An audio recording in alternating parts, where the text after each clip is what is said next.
long before the name Israel echoed through the valleys of the Middle East. A narrow stretch of land between the Mediterranean Sea and the Jordan River served as a vital crossroads of civilizations. This land, known in ancient times as Canaan, was neither the largest nor the richest, yet it became one of the most contested and symbolically powerful territories in all of human history. Blessed with fertile plains, water sources, and access to key trade routes, Canaan was a prize sought by empires and revered by prophets. Its geography gave it significance far beyond its size. To the west, the Mediterranean connected it to Cyprus and southern Europe. To the east lay the deserts of Arabia and the distant cities of Mesopotamia. To the north rose the rugged hills of Anatolia and the Caucasus, and to the south stretched the vast sands of Egypt and Nubia.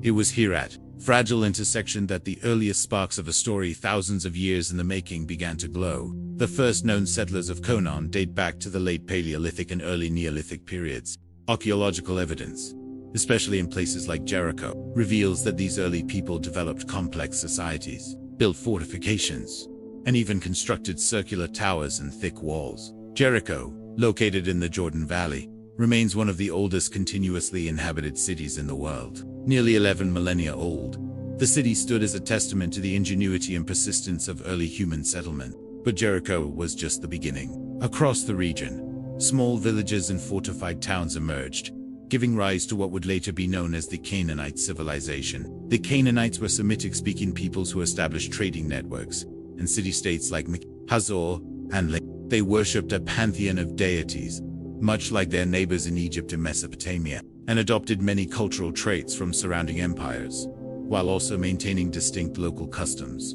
Into this diverse and dynamic landscape entered a man named Abram, born in the city of Ur in Mesopotamia. According to tradition, he was called by a divine voice an unseen god. Unlike the idols of his homeland, this god made a bold and binding promise that Abram would become the father of a great nation, and that the land of Canaan would be his inheritance. With his wife Sarai and nephew Lot, Abram set out on a journey of faith, leaving behind the familiar for a destination filled with both uncertainty and hope. He pitched his tents under the oaks of Mamre and built altars to the God who had summoned him. It was not just a geographical journey, it was a spiritual transformation. Abram became Abraham, father of many, and Sarai became Sarah. Their long-awaited son, Isaac, was born in old age and inherited the promise. Isaac's son Jacob, later renamed Israel, would become the namesake of a people. Jacob's 12 sons, through struggle, jealousy, betrayal, and reconciliation, became the patriarchs of the 12 tribes of Israel. One of those sons, Joseph, was sold into slavery by his brothers and taken to Egypt. There, he rose to power through his ability to interpret dreams, eventually saving not only Egypt but also his own family from famine. Jacob and his entire clan moved to Egypt, where they were welcomed and allowed to prosper in the land of God. But as generations passed, the memory of Joseph faded.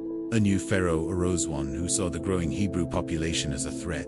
The Israelites, once guests, became slaves. Their lives were marked by forced labor, bitter oppression, and a yearning for deliverance. It was in this time of darkness that a child named Moses was born. Hidden from Pharaoh's decree that all Hebrew male infants be killed, he was placed in a basket and floated down the Nile, where he was found and adopted by Pharaoh's daughter. Raised in the palace yet aware of his Hebrew identity, Moses would eventually flee Egypt after killing an Egyptian overseer. In exile, in the land of Midian, Moses encountered the divine once more in the form of a burning bush that was not consumed. From the flames, God spoke, commanding Moses to return to Egypt and demand the freedom of his people. Moses obeyed reluctantly at first, and stood before Pharaoh with a simple but divine ultimatum: "Let my people go." Pharaoh refused, and Egypt was struck with 10 plagues, each a devastating blow to the economy, faith, and pride of the empire. The final plague, the death of every firstborn Egyptian, including Pharaoh's own son, finally broke Pharaoh's resolve. The Israelites were allowed to leave, but not for long. Pharaoh pursued them to the edge of the Red Sea. There, Moses raised his staff, and the waters parted, creating a path for the Israelites to escape. When the Egyptian army followed, the sea crashed back upon them. The Israelites had not only escaped slavery, they had witnessed a miracle. The journey was far from over. In the wilderness of Sinai, they began a new phase of their transformation. On Mount Sinai, amidst thunder and fire, Moses received the 10 Commandments. laws that would shape the moral and legal foundations of Judaism and later influence Christianity and Islam. These commandments were more than rules. They were the heart of a covenant between the people and their God.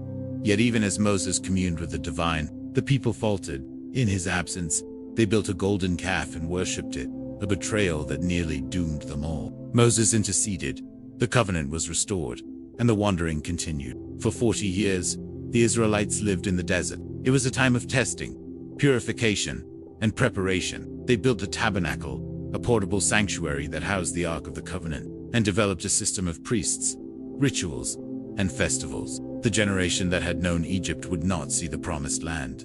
Only their children, hardened by the wilderness and trained in obedience, would cross into Canaan. Moses himself would not enter. From the summit of Mount Nebo, he gazed upon the land of promise, then died, leaving leadership to his faithful aide and warrior, Joshua. Joshua stood ready to lead a people no longer slaves, no longer wanderers, but a nation forged in suffering, guided by law and bound by promise. Before them lay a land filled with ancient cities, mighty walls, and powerful armies. But they also had something else: an identity, a covenant, and a cause. What came next would be the conquest of that land and the birth of a people whose story, both sacred and tragic, would echo across millennia.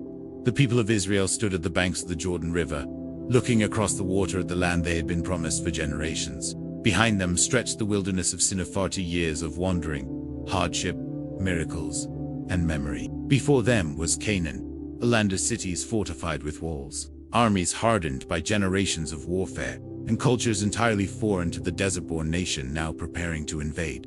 At the front of this people stood Joshua, the successor to Moses, not a prophet cloaked in divine mystery, but a warrior, practical and determined, forged in the fires of countless trials. He had walked through the parted sea, stood at Sinai, and carried the weight of Moses' mantle. Now, he carried the Ark of the Covenant into a new chapter. The conquest began not with battle but with obedience. The Israelites crossed the Jordan as its waters miraculously parted, echoing the memory of the Red Sea. Their first target was Jericho, a city whose massive walls seemed impenetrable. But instead of siege weapons, they brought trumpets. For 6 days they marched around the city, and on the 7th, they shouted with one voice. The walls fell, not by force, but by faith, or so the tradition tells. Jericho was conquered, and with it, the campaign to claim the land commenced. City after city, Philea Hazor, Lekashichi, with its own story of resistance, negotiation, and, often, annihilation. Yet this was not a simple military campaign. It was a theological one. The Israelites believed they were not just claiming land, but fulfilling a divine promise. Their victories were not credited to swords or strategies, but to divine favor. And their failures, of which there were many, were blamed on disobedience. When a single man, Achan, disobeyed God by stealing sacred spoils, an entire battle was lost. Justice was swift and brutal. Israel was not just learning how to fight, they were learning how to be a nation under covenant. Once the initial wave of conquest ended, the land was divided among the 12 tribes. Judah took the south. Ephraim and Manasseh claimed central hills. Dan, Naphtali, Asher, and others spread into the north and east. But this division marked not just the end of war, but the beginning of fragmentation. With no central authority, no king, and no capital, each tribe lived according to its own customs, loosely bound by shared ancestry and the Ark, which rested at Shiloh. Without a unifying figure like Moses or Joshua, Israel entered a long and turbulent era of the time of the Judges. The age of Judges was not a golden age. It was marked by repeated cycles of failure and redemption. The people would abandon their covenant, fall into idolatry, and soon find themselves oppressed by neighboring powers: Moabites, Midianites, Canaanites, Philistines. Then they would cry out for deliverance, and God would raise a judge to lead them back. These judges were not kings or lawmakers in the modern sense. They were often reluctant leaders, rising in moments of crisis, armed not with crowns, but with charisma and courage. Among the most famous was Deborah, a prophetess who judged from beneath a palm tree and led the Israelites into battle against a Canaanite general named Sisera. She was both warrior and poet. Her song of victory still preserved as one of the oldest passages in the Bible. Another was Gideon, a farmer who, terrified at first, became a military leader with divine backing. With only 300 men, he defeated the vast Midianite army using torches, jars, and trumpets of victory that reminded the people that salvation did not come through numbers, but through faith. Then there was Samson, perhaps the most tragic of the judges, a man of immense strength and even greater weakness. His battles against the Philistines were legendary, but his downfall came at the hands of his own desires. Betrayed by Delilah, blinded and enslaved, he died pulling down a Philistine temple, killing himself and his captors. His story was not one of glory, but of wasted potential and the cost of compromise. Throughout this chaotic period, the ark remained at Shiloh, but its presence alone could not hold the tribes together. The people intermarried with local populations, adopted foreign gods, and broke their own laws. The refrain repeated through the book of Judges sums up the era. In those days, there was no king in Israel. Everyone did what was right in his own eyes. The tribal confederation, once strong through shared purpose, now teetered on the edge of collapse. And yet, from this darkness came a faint glimmer of order. In the town of Ramah, a barren woman named Hannah prayed fervently for a child. In her desperation, she promised to dedicate her child to God's service. Her prayer was answered, and the boy, Samuel, was born. Raised in the sanctuary at Shiloh under the high priest Eli, Samuel grew into a prophet unlike any before him. He was both spiritual leader and political figure, the last judge, and the first to truly grasp what the people were yearning for: unity, stability, and identity. Samuel judged wisely, but his sons did not. They were corrupt, taking bribes and twisting justice. The people, weary of corruption and terrified of the growing power of the Philistines, demanded a king. "Give us a king like the other nations," they pleaded. Samuel was heartbroken. He warned them what a king would bring, but God told Samuel to grant their request. It was not Samuel they were rejecting, but God as their ruler. Thus, Saul was chosen, a tall and striking man from the tribe of Benjamin. At first, he was humble, hiding among the baggage when called to rule, but his rise was swift. He rallied the tribes, defeated the Ammonites, and won early victories against the Philistines. Yet power did not sit well with Saul.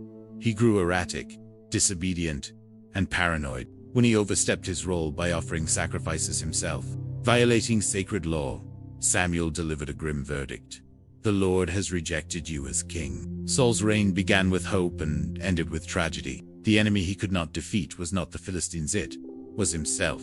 Haunted by his own failures, isolated, and increasingly tormented, Saul descended into madness. His fall would make way for another leader, one still in the shadows, a boy with a harp, a sling, and the heart of a lion. His name was David, and with him, Israel would enter its golden age.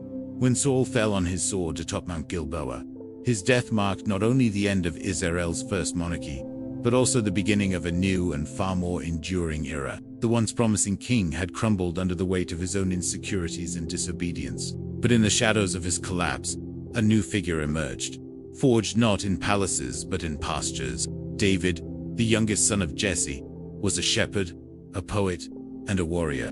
He had already captured the imagination of his people when, as a boy, he stood before the Philistine giant Goliath, armed only with a sling and a heart full of faith. With one stone, he felled the feared champion, and in doing so, began a legend that would echo through all of Jewish history. David's path to power was anything but smooth. Though Saul had once welcomed him into his court as a musician and son-in-law, paranoia soon turned admiration into hatred. David became a fugitive, hunted across the wilderness, hiding in caves, gathering a band of loyal followers, and surviving only through cunning, humility, and the protection of providence. When Saul died, the kingdom did not immediately embrace David. For 7 years he ruled only over Judah from the city of Hebron. Meanwhile, Saul's remaining forces held on in the north. But gradually, through diplomacy, battlefield valor, and divine favor, David united the tribes and was anointed king over all Israel. His reign marked a transformation. The scattered tribal confederation became a centralized state. The Ark of the Covenant, symbol of Israel's spiritual identity, was brought to a new capital chosen by David. Jerusalem was not chosen by accident. It sat at the border between the northern and southern tribes, a neutral city that could serve as both a political center. David captured it from the Jebusites and immediately began transforming it into something greater, a city of God. He danced before the ark as it was carried through its gates, showing that his kingship was not only political but deeply personal and religious. He wrote psalms of praise and lamentation, shaped the culture of worship, and envisioned a permanent temple where the divine presence could dwell. But David, despite his devotion, was not without flaw. His greatness was matched by his complexity. The same man who spared Saul's life in mercy and showed kindness to the lame son of his enemy also committed grave sins. His most notorious was the affair with Bathsheba, the wife of Uriah the Hittite. David took her for himself and, when she became pregnant, arranged for Uriah to be killed in battle. It was a crime of passion, abuse of power, and cold calculation. When the prophet Nathan confronted him, David broke down in repentance. He wrote of his anguish in haunting psalms. But though he found forgiveness, he did not escape consequence. The sword never left his house. His family became a reflection of the chaos he had once tamed in the nation. One son, Amnon, assaulted his half-sister Tamar.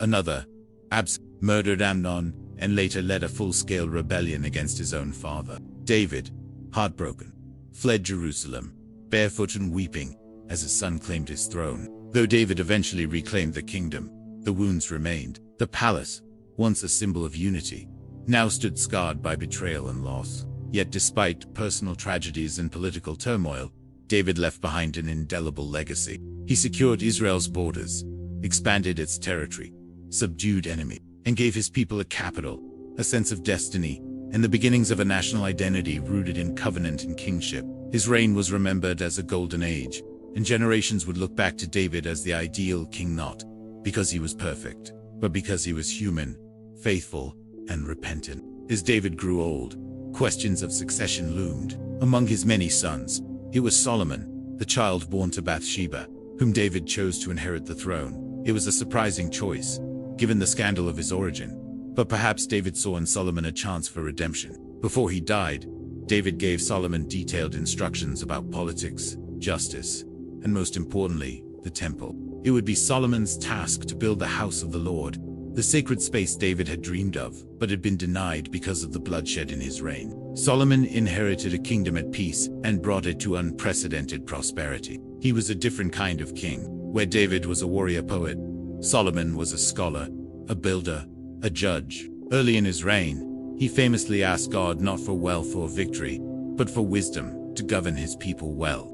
His request pleased the divine, and he received not only wisdom but also riches, honor, and influence. Under Solomon, Israel became a hub of trade and diplomacy. He forged alliances with neighboring nations, married foreign princesses to cement those ties, and launched massive construction projects that reshaped the land. The most significant of these was the first temple in Jerusalem, built on Mount Moriah, with cedar from Lebanon, gold from Ophir, and labor from across the kingdom. Solomon built a structure that stunned all who saw it. When the ark was brought into the temple, a cloud filled the sanctuary, and the people believed that the divine presence had found a permanent dwelling. The temple became the center of national life, politically symbolic, spiritually essential, and economically vital. Pilgrims flocked to Jerusalem. Sacrifices were made daily, and festivals drew the tribes together in shared worship. Solomon's temple stood as proof that the covenant was alive, that the promises made to Abraham, Moses,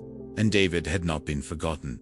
But beneath the glittering surface, fractures began to form. The scale of Solomon's ambitions required immense resources to finance his building projects and maintain his court.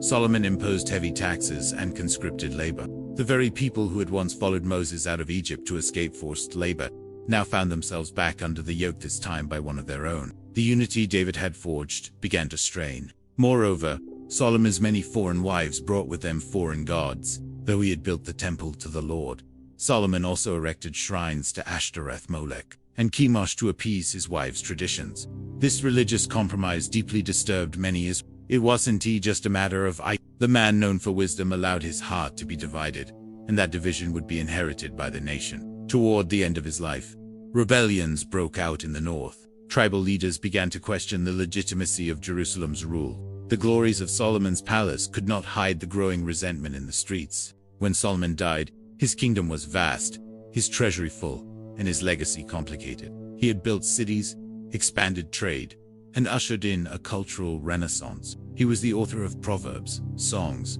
and philosophical reflections. Yet he also sowed the seeds of division. His son Rehoboam, arrogant and dismissive, would refuse to lighten the burdens placed on the people. That refusal would shatter the kingdom. But in the years of David and Solomon, Israel reached heights it had never seen before. For a brief, shining moment, the 12 tribes were united. Jerusalem stood as a city of peace and power, and the people believed they were living the fulfillment of an ancient promise. It would not last. The storm was coming, and when it broke, the kingdom would never be the same. When Solomon closed his eyes for the final time, the kingdom of Israel was at its territorial peak. Its temple gleamed in Jerusalem's morning light, and its reputation reached across empires. Yet underneath that golden veneer lay deep cracks. The burden of taxation, forced labor, and religious compromise had left many of Solomon's subjects disillusioned. Upon his death, his son Rehoboam ascended the throne. He was young, untested, and arrogant. The elders of the northern tribes approached him, not as enemies, but with a plea.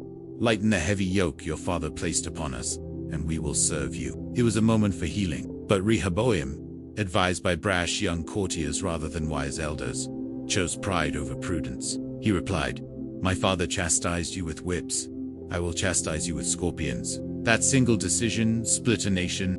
10 of the 12 tribes, furious and betrayed, broke away and crowned a former official under Solomon as their king. Thus was born the kingdom of Israel in the north, with its capital later. The southern kingdom, Judah, remained under Rehoboam's rule, centered in Jerusalem, and aligned with the tribes of Judah and Benjamin. What was once a united monarchy became two rival kingdoms, brothers turned adversaries. This division was not merely political, it was spiritual, cultural, and existential. The north, eager to sever dependence on Jerusalem, built alternative centers of worship in Bethel and Dan.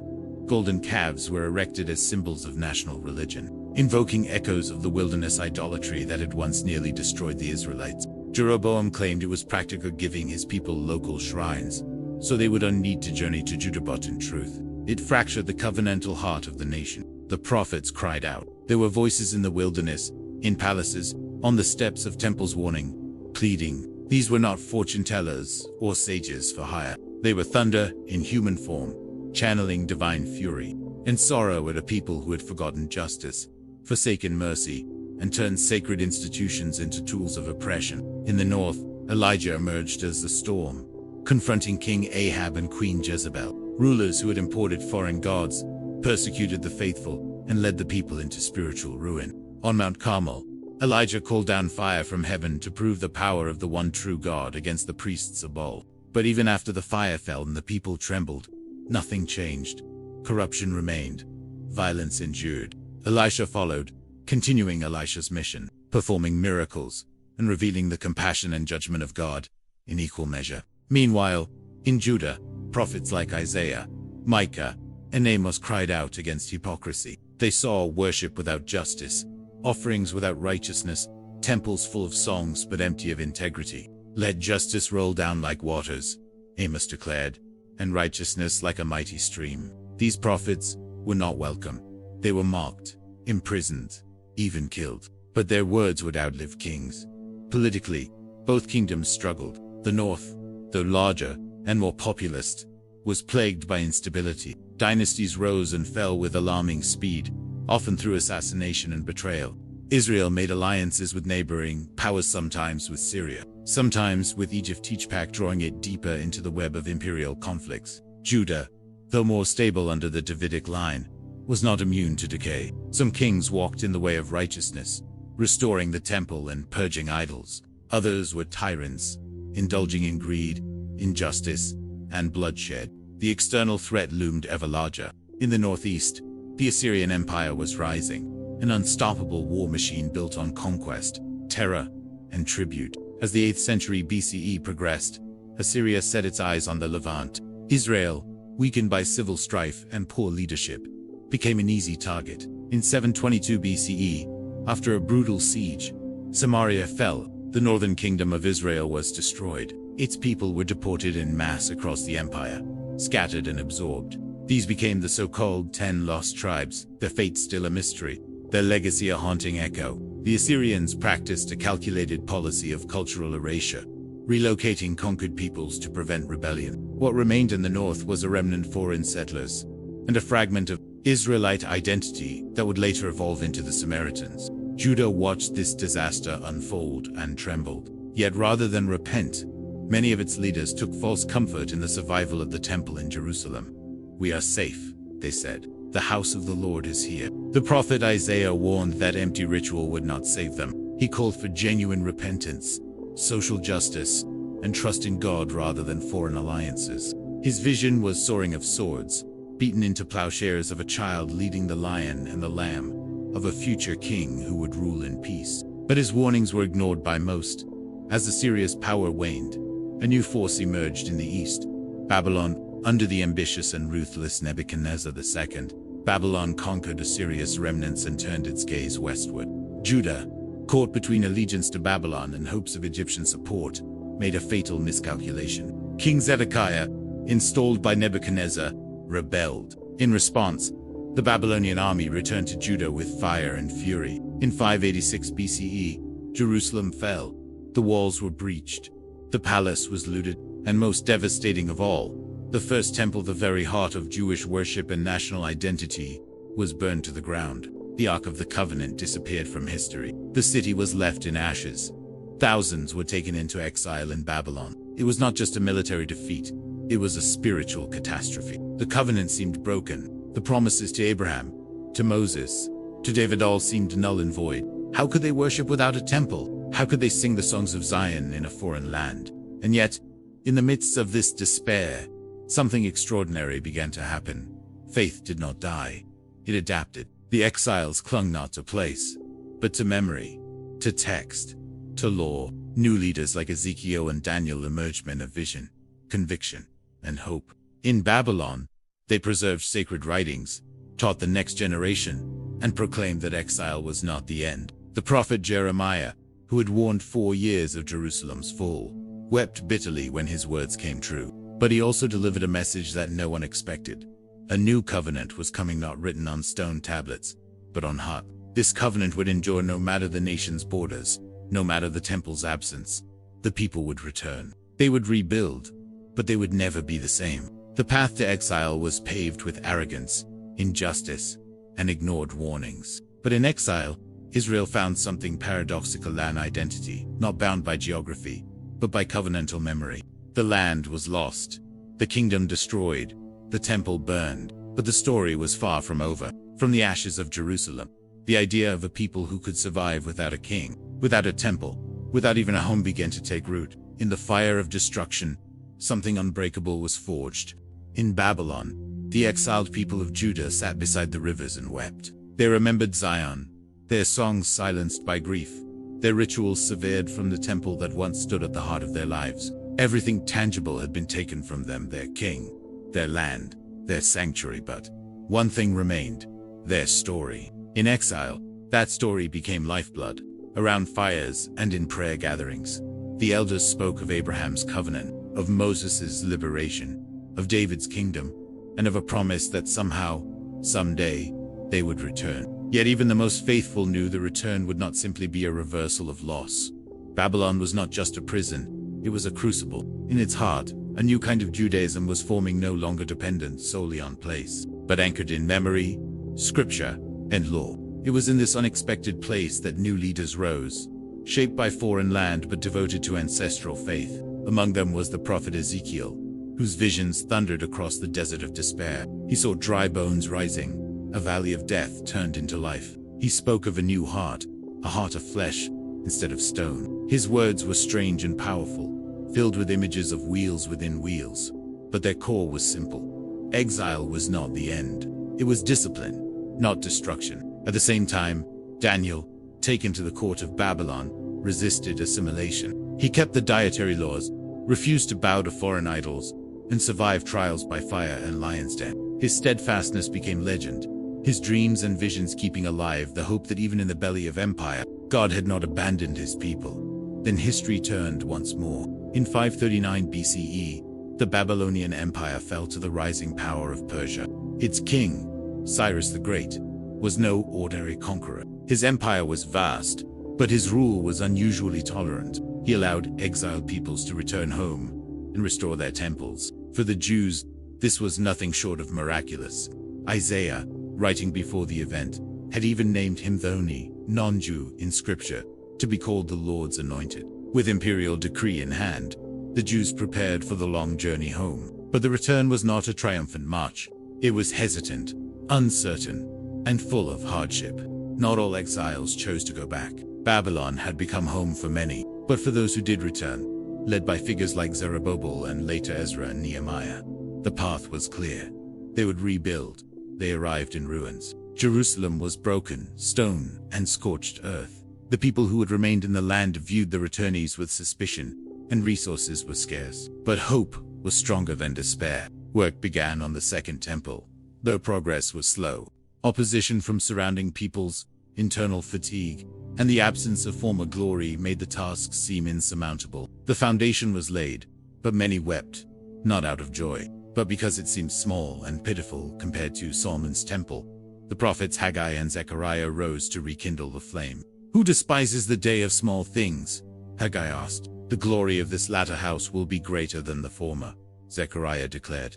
Encouraged, the people pressed on, and in 516 BCE, the temple was completed. This second temple, though lacking the ark and many of the treasures of the first, became the spiritual heart of the Jewish people once more. Sacrifices resumed.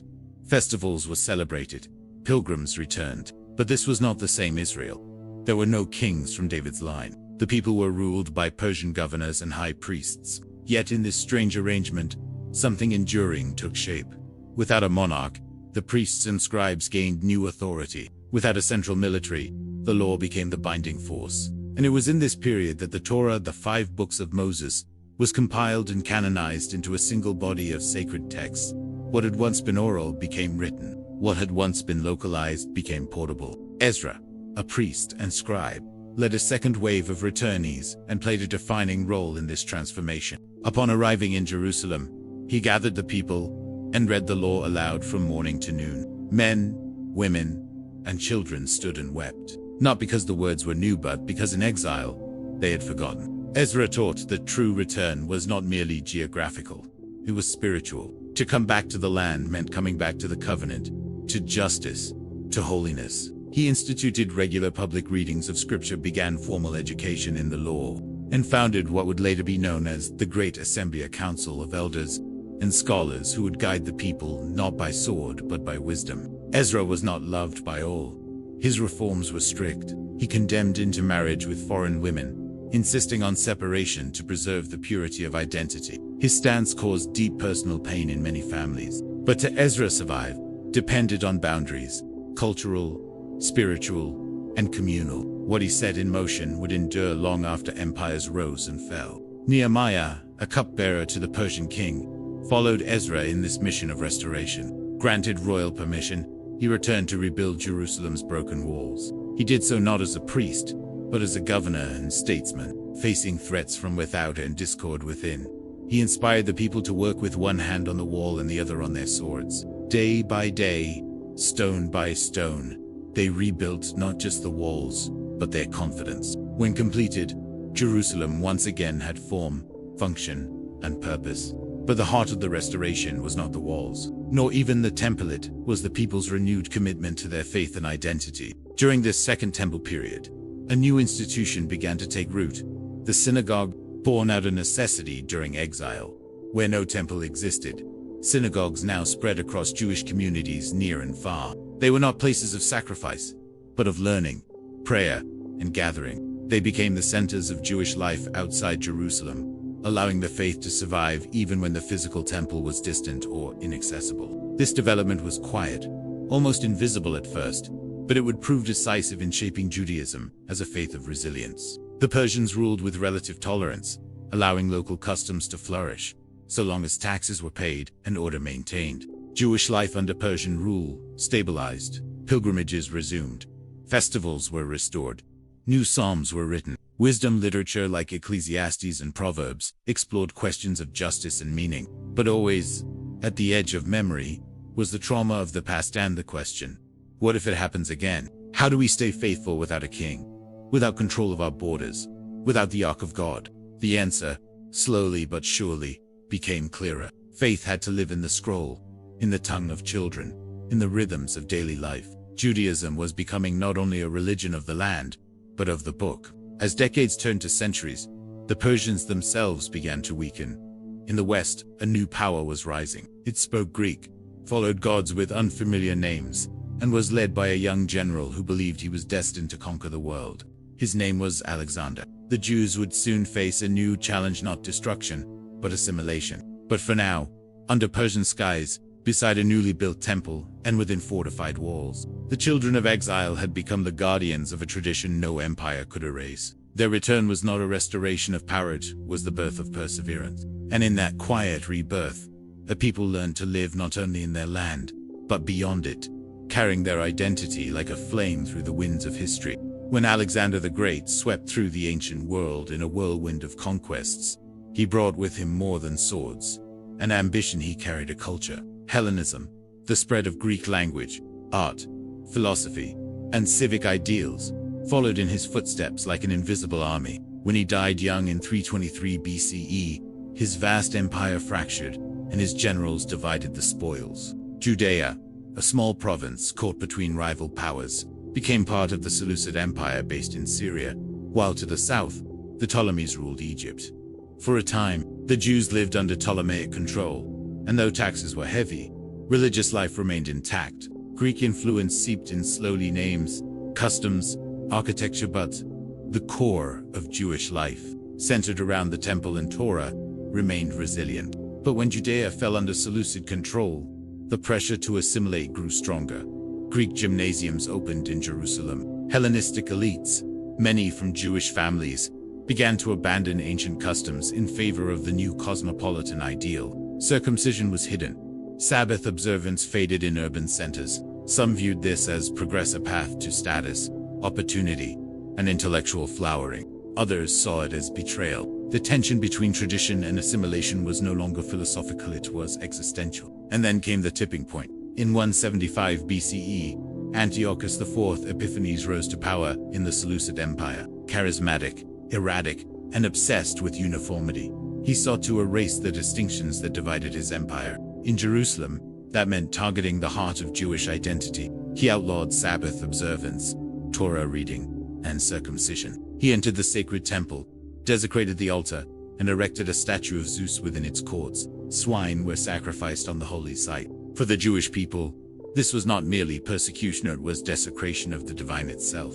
It was then that the revolt began, not by kings or priests, but by a rural priestly family from the town of Mattathias, refusing to bow to the king's decree or offer pagan sacrifice, killed a Hellenized Jew who stepped forward in obedience, and then struck down the royal officer. With that act, he fled to the hills with his 5 sons, sparking a movement that would become legend. Among those sons was Judah, later known as Judah Maccabee the Hammer. He led the resistance with brilliance and unyielding faith, turning a ragtag band of rebels into a disciplined guerrilla force. They struck at night, ambushed convoys, and relied not on numbers, but on passion and terrain. Over 3 years, they drove out the Seleucids from much of Judea and eventually recaptured Jerusalem. But the greatest moment came when they entered the desecrated temple. It was filthy, profaned, abandoned. They rebuilt the altar, and they rededicated the temple to the God of Israel. According to tradition, they found only one small jar of pure oil, enough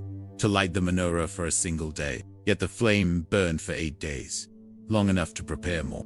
That miracle became the heart of Hanukkah, the festival of lights, a celebration not only of military victory, but of sacred resilience. The Maccabees, now known as the Hasmonean dynasty, declared independence. For the first time in centuries, Judea was free, ruled by native sons, with Jerusalem as its capital and the temple as its crown. The triumph was remarkable, yet freedom proved fragile. The Hasmoneans, though born in revolt, soon became entangled in the very politics and corruption they once fought. They assumed both royal and priestly roles, breaking sacred tradition. Some adopted Hellenistic customs they had once condemned. The line between saviors and rulers blurred. Civil strife erupted within the Hasmonean house.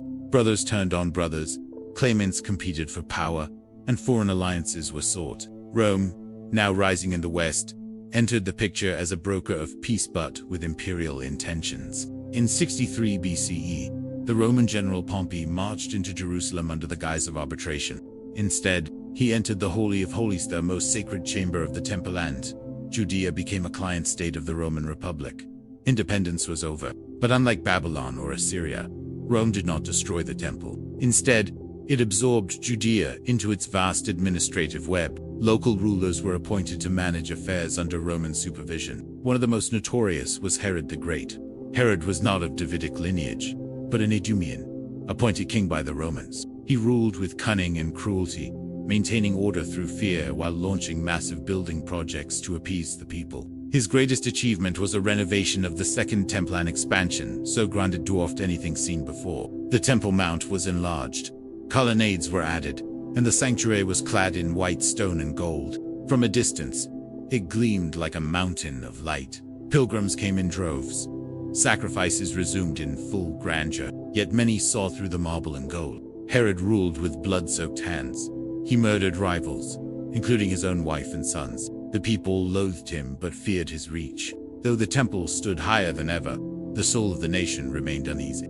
Underneath the spectacle, new sects began to emerge. The Pharisees, scholars of the law, emphasized personal piety, prayer, and the oral tradition. They believed the Torah could be lived out even under foreign rule. The Sadducees, aristocratic, and tied to the temple priesthood, the Essenes, disgusted by both, withdrew to the desert, awaiting divine judgment and the coming of a new age. And the Zealots, fueled by fury, prepared for revolt. The society was fractured, united in identity, but divided in vision. And always, behind the debates and rituals, stood the Roman eagle watching. The Jews had returned, rebuilt, and resisted. But their fragile freedom had faded once more. Their temple stood taller than ever, but beneath its foundations, the pressure of empire, assimilation, and inner division was mounting.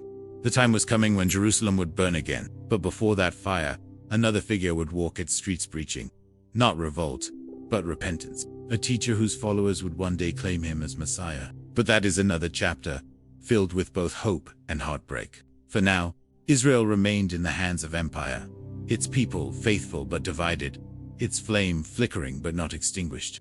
The temple stood bathed in golden light, its white stones shimmering under the Judean sun. From the hills of Galilee to the gates of Jerusalem, pilgrims came with offerings and prayers, clutching hope in hands worn by exile, taxes, and toil. But beneath the solemn rituals and incense-laced air was a quiet desperation. The people lived under the shadow of Rome's soldiers on every street, its tribute on every table, its power undeniable. Judea had become a province in a foreign empire, its kings puppets, its high priests, political appointees. The temple, once the symbol of divine presence, now bore the marks of compromise. And in the hearts of many, a single question burned.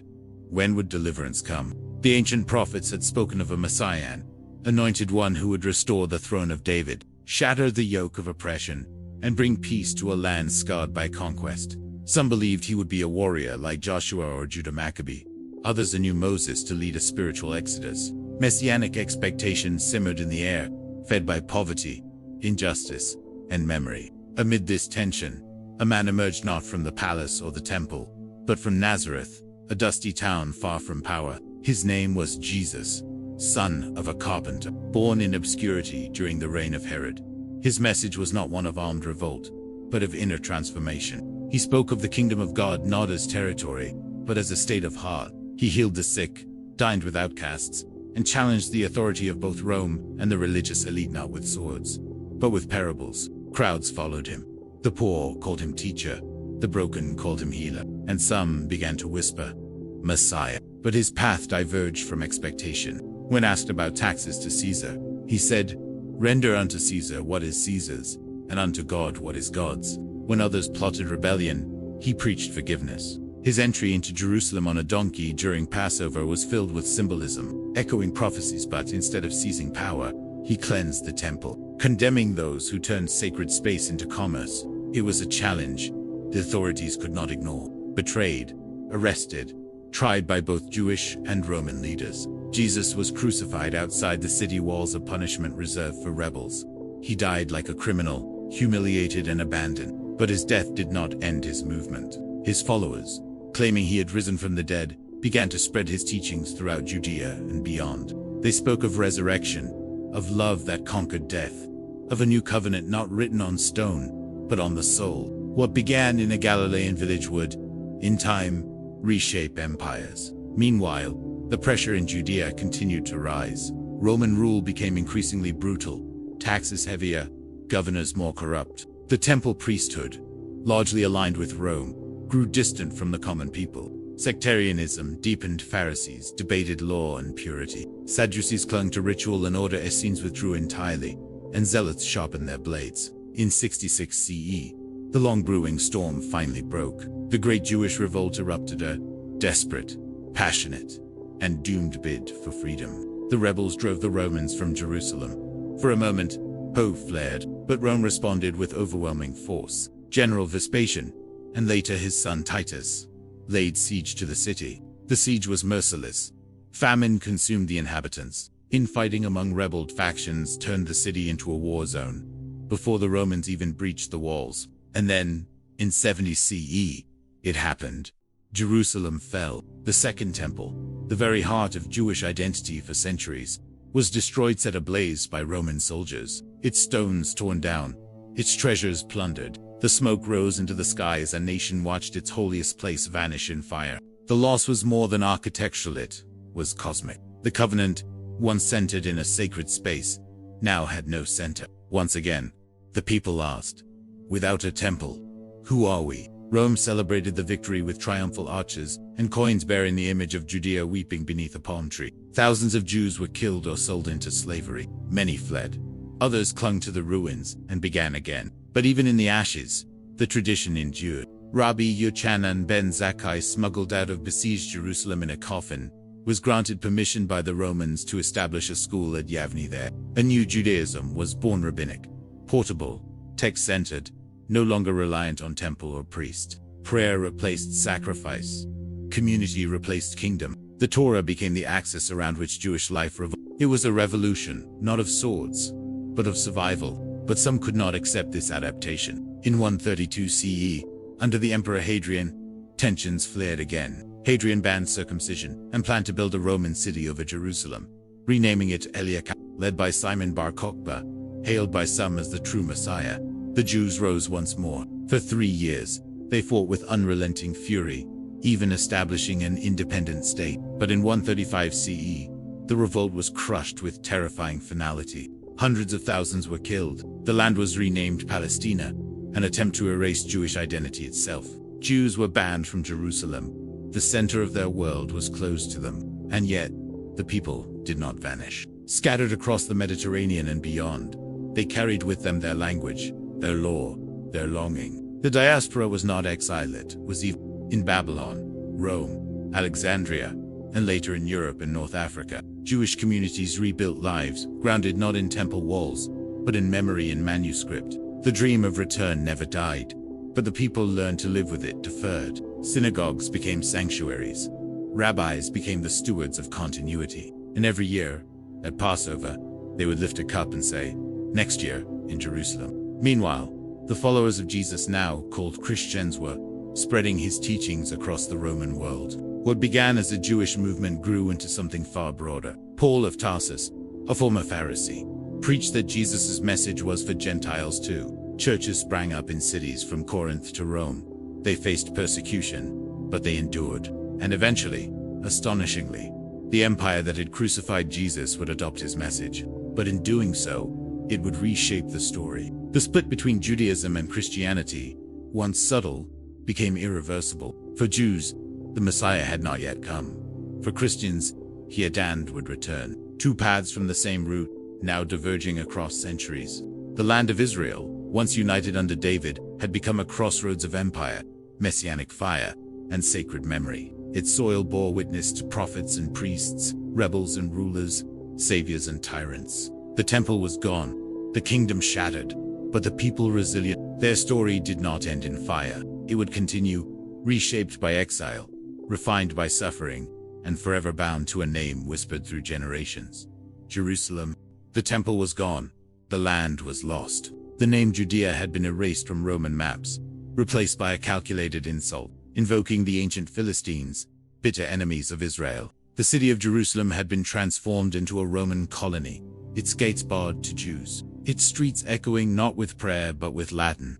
The people who once gathered thrice yearly to ascend to Zion were now scattered across continents. But despite the ruin, something endured. The covenant had moved from stone walls to living hearts. In every home where a candle was lit for Sabbath, in every whispered line of Torah, in every circumcised child and every Passover prayer, the story continued.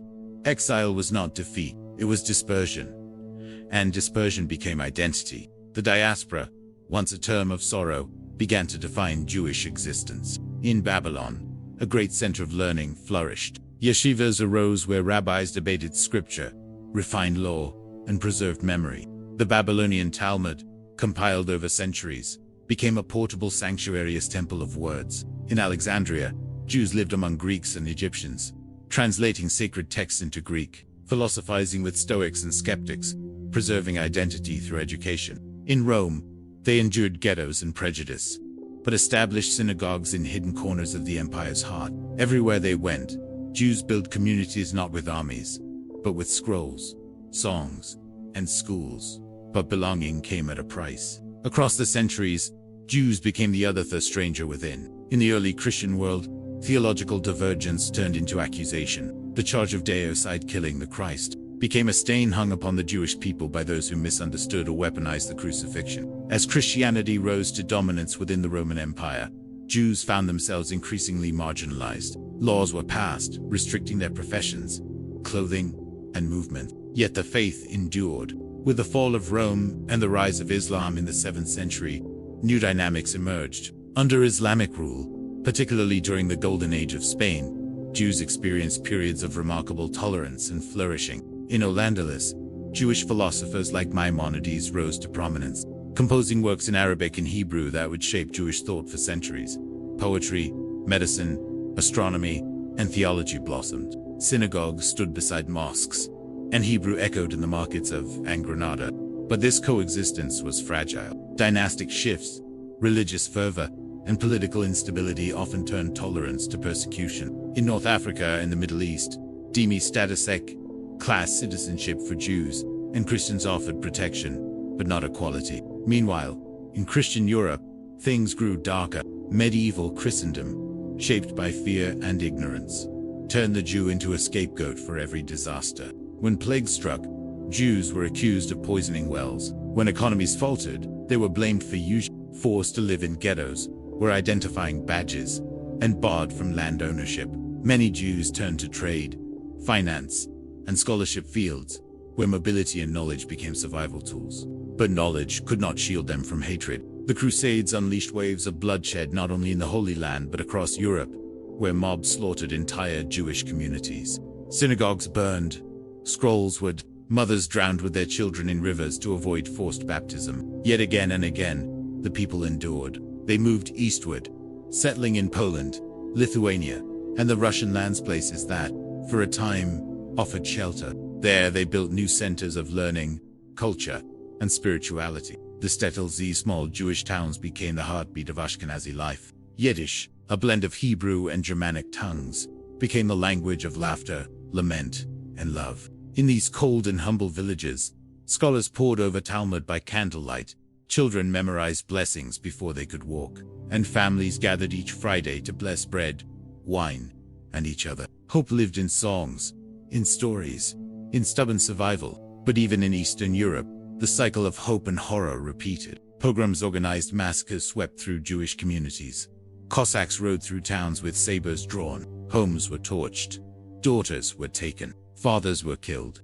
And still, the people clung to life, to law, to identity. Out of this suffering rose new spiritual path. Hasidism, founded by the Baal Shem Tov, offered a revolution of joy. Instead of cold legalism, it embraced dancing, singing, mysticism, and the idea that every moment of pain could be a form of worship.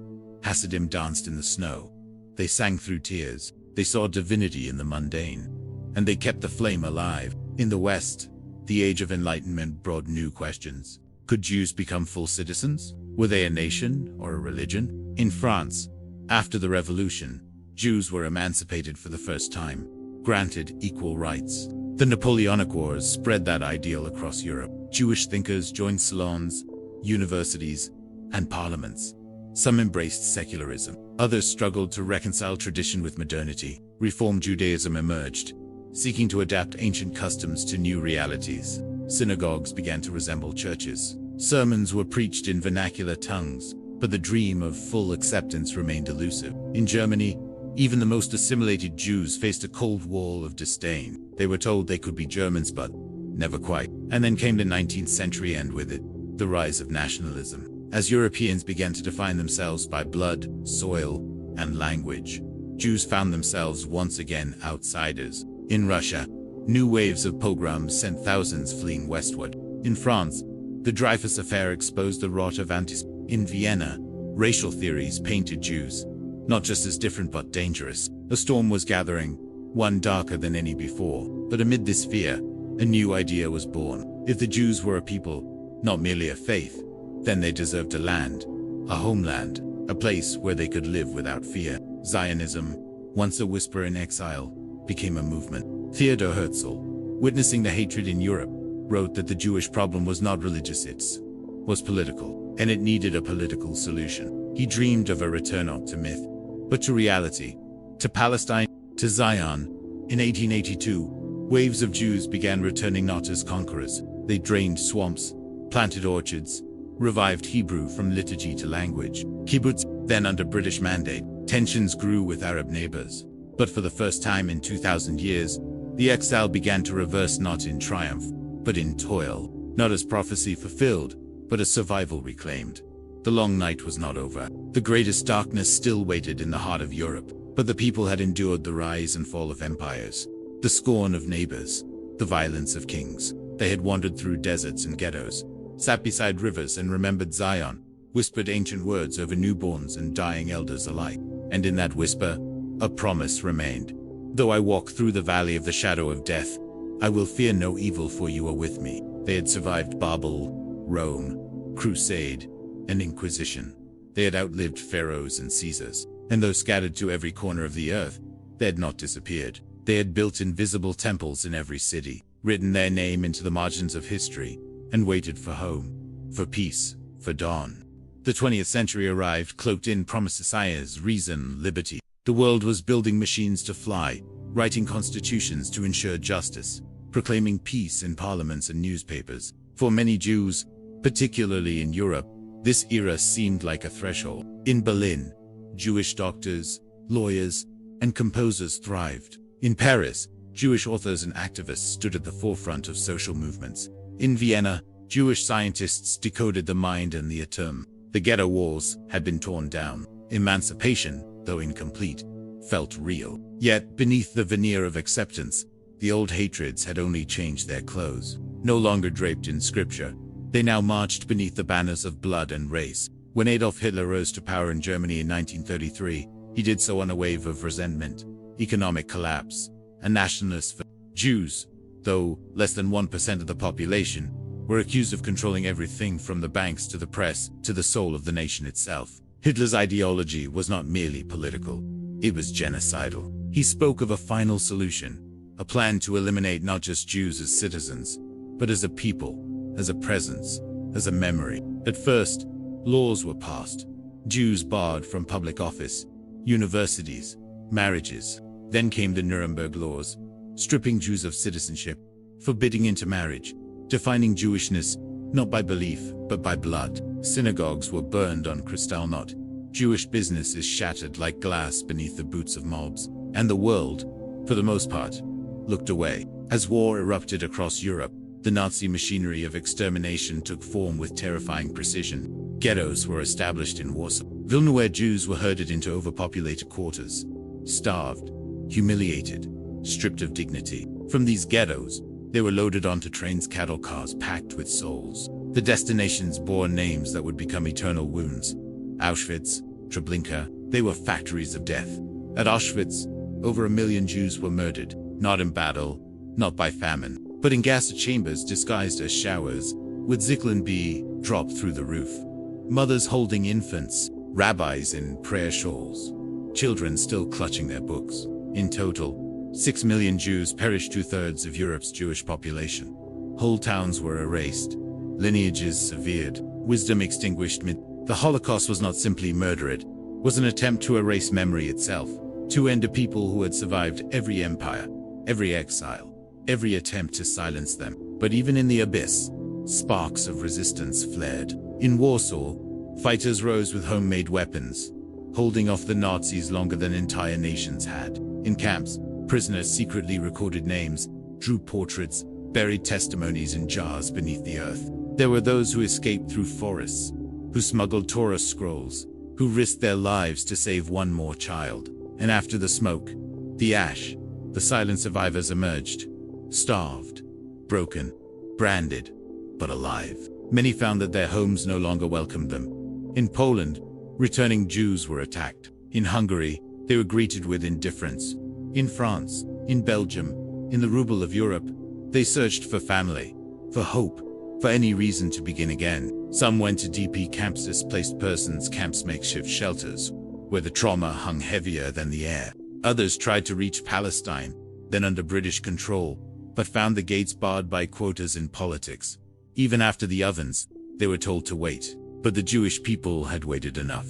The movement for a homeland, Zionism, once debated in congresses, had become necessity, not ideology, survival. And so ships were built, small, leaky, overloaded with refugees. The most famous, the Exodus 9, carried 4,500 Holocaust survivors to Palestine, only to be turned back by British warships. The images of Jews tattooed emaciated being forced off ships, placed in camps in Cyprus, outraged the world. The pressure mounted. The British, weary of conflict, handed the problem to the newly formed United Nations. On November 29, 1947, the UN voted to partition Palestine into two states, one Jewish, one Arab. The Jews accepted, the Arabs rejected. Violence erupted immediately. British withdrawal loomed. And then, on May 14, 1948, in Tel Aviv, David Ben-Gurion stood before a simple desk and declared, in ancient Hebrew, the rebirth of a nation. We hereby declare the establishment of a Jewish state in Eretz Israel. Outside, people danced in the streets. Radio stations crackled with joy. Survivors wept. And around them, 5 Arab armies invaded Egypt, Jordan, Syria, Lebanon, and Iraq. The war that followed was brutal. Israel had no air force, no tanks, little ammunition. But it had memory. It had desperation. It had people who had lost everything and refused to lose again. The War of Independence, or the Nakba catastrophe, 2 Palestinians dead with Israel victorious, but wounded. Over 700,000 Palestinians fled or were expelled, creating a refugee crisis that haunts the region still. Borders were drawn not by agreement but by fire. But Israel survived. In the years that followed, the tiny state absorbed millions of survivors from Europe, Jews from Arab lands, fleeing persecution, Jews from Yemen, Iraq, Morocco. Hebrew was revived not as liturgy, but as living language. Swamps were drained. Deserts were irrigated. Kibbutzim grew oranges and children. Tel Aviv rose with Bauhaus buildings. Jerusalem stirred from sleep. Wars would follow 1956, 1967, 1973, but Israel endured. It became both fortress and dream, a land of memory and future, of ancient prophets and startup companies. But the scars did not fade. Holocaust memory became central not just in memorials or education, but in the national psyche. It shaped diplomacy, defense, identity. Every act, every negotiation carried the echo. Never again. And as Palestinians struggled for their homeland, new tragedies unfolded. Violence met violence. Peace was promised, broke it, promised again. But Israel, though surrounded, though divided within, continued. It became a paradox, militarized and spiritual, secular and messianic, ancient and modern. A phoenix, Yesbot, one born not from myth, but from the deepest wound in human history. For the Jewish people, the Holocaust was not the end. It was fire, and from it, they rose, not triumphant, not whole, but alive. And in being alive, they defied the silence. They rebuilt the cities their ancestors once wore. They planted trees where ashes had fallen. They gave birth to children whose names bore the weight of 6 million. And every year, on Yom HaShoah, they stood in silence, not to remember death, but to declare survival. The state of Israel, reborn in fire and forged by memory, now stands as a paradox suspended between past and future, between heaven and earth. In the span of a single lifetime, it has risen from refugee tents to cutting-edge skyscrapers, from sand to silicon, From whispered prayers in exile to thunderous debates in the halls of the Knesset, it is a land where ancient prophets and modern soldiers walk the same streets, where children learn the Psalms alongside code, where neighbors speak Hebrew with accents from Baghdad, Moscow. It is both miracle and struggle, haunted by its history, driven by survival, divided by its own success. Jerusalem, the eternal city, has been reunited under Israeli control since 1967, yet remains the most contested piece of earth on the planet. Its cobblestone alleys are shared by Jews bowing at the Western Wall, Muslims praying at Al-Aqsa, and Christians walking the path of the Passion. The city is sacred and divided, claimed by many, possessed by none. Every stone bears a story. Every prayer echoes with longing. And yet, tension hums beneath the holiness. Security checkpoints, political protests, and rival flags wave in the same wind. It is a city that cannot be held too tightly. It bleeds through borders and binds the world. Israel's democracy is raucous, passionate, and fragile. It is a chorus of voices, secular and religious, left and right, Ashkenazi and Mizrahi, Arab and Jewish. In no other nation do politics feel so existential, so intimate, so bruising. Coalitions rise and fall like tides. Debates rage over who is a Jew, who belongs, who decides. The nation was built on socialist dreams but became a capitalist hub.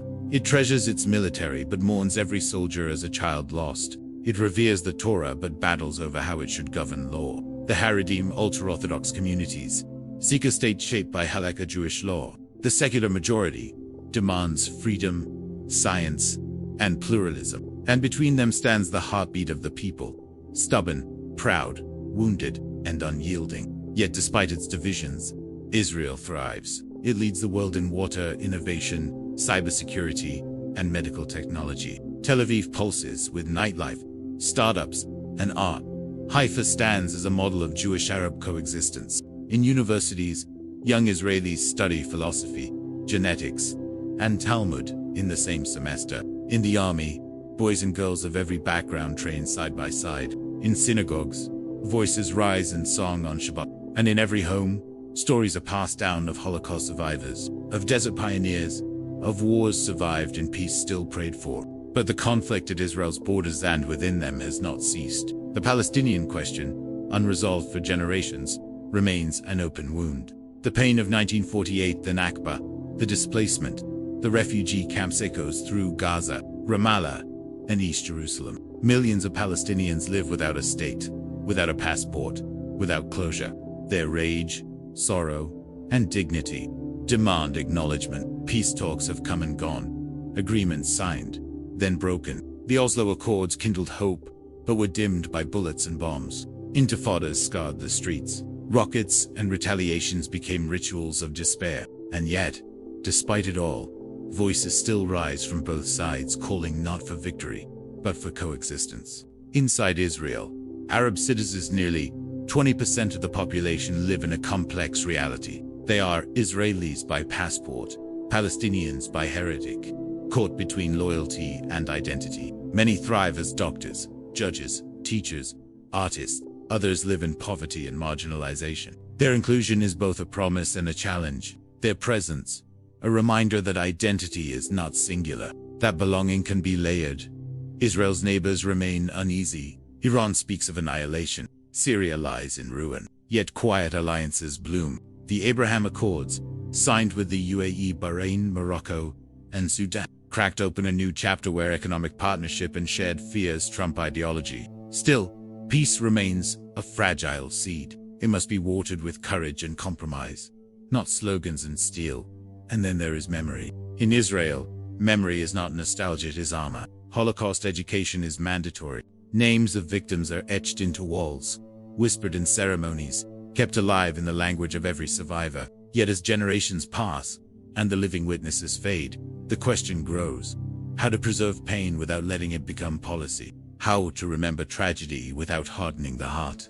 In schools, children learn about Masada, where rebels chose death over surrender, and about Rabin, a prime minister assassinated by a fellow Jew for daring to make peace. These lessons are not abstractions.